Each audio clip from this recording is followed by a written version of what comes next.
He struck my 6-year-old son across the mouth for spilling juice, and 12 adults kept chewing like it was background noise. I didn't roar.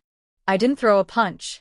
I simply slid my phone from my pocket, ended the silent recording I'd started the moment my brother-in-law's voice turned ugly, and pressed one speed dial button. "Detective Serrano," the voice answered. "It's Ethan Reyes.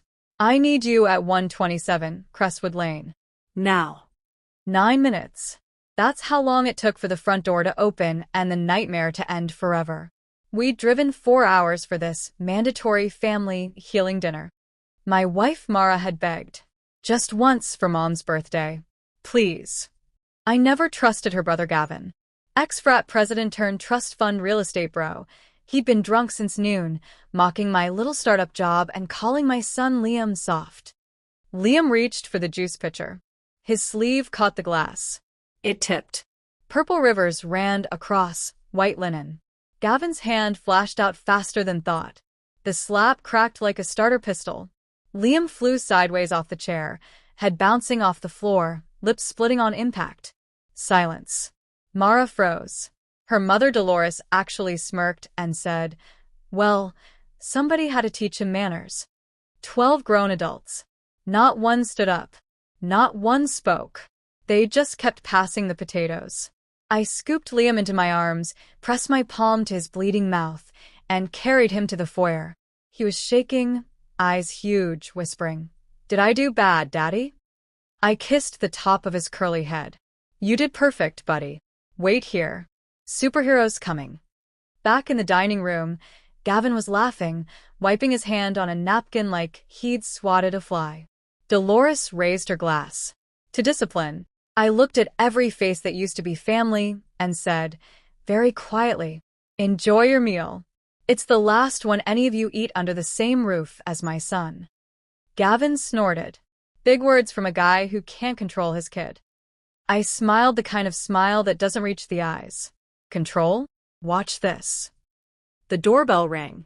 Detective Luis Serrano, my college roommate, 20-year veteran, walked in wearing plain clothes and an expression that could freeze lava.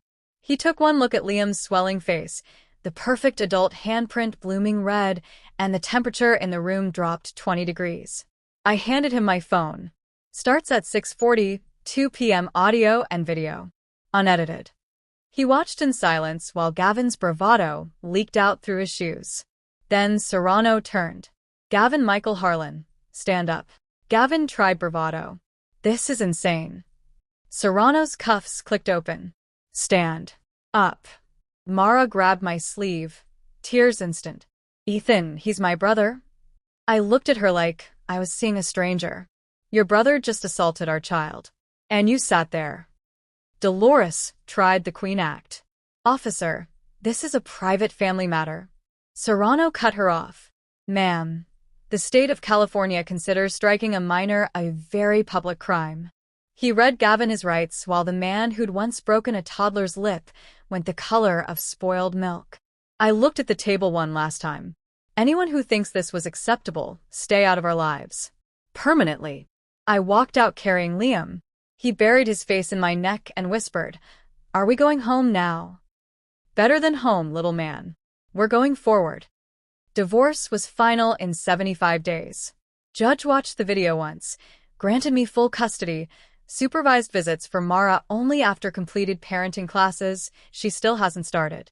Gavin took a plea, child endangerment, probation, permanent no-contact order with Liam. Dolores mails guilt gifts that go straight to charity. Mara texts on holidays. "He needs his mom." I reply the same every time. He needed his mom the night her brother hit him. She was busy passing the gravy. Liam started first grade this year. He draws pictures of just the two of us on a sailboat. No aunts. No uncles. No grandmother. At bedtime he asks, "Will anyone ever hit me again, Daddy?" I answer the same every night.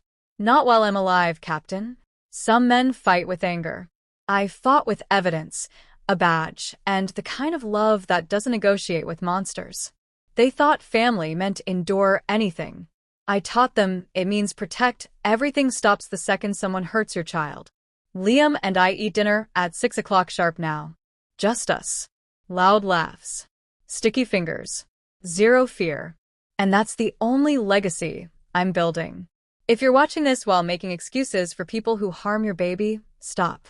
Pack the bag. Call the number on the screen. Because real fathers don't keep the peace. They keep their kids safe. And sometimes that means burning the whole village down to save one child. We sleep with the windows open now. The air tastes like freedom,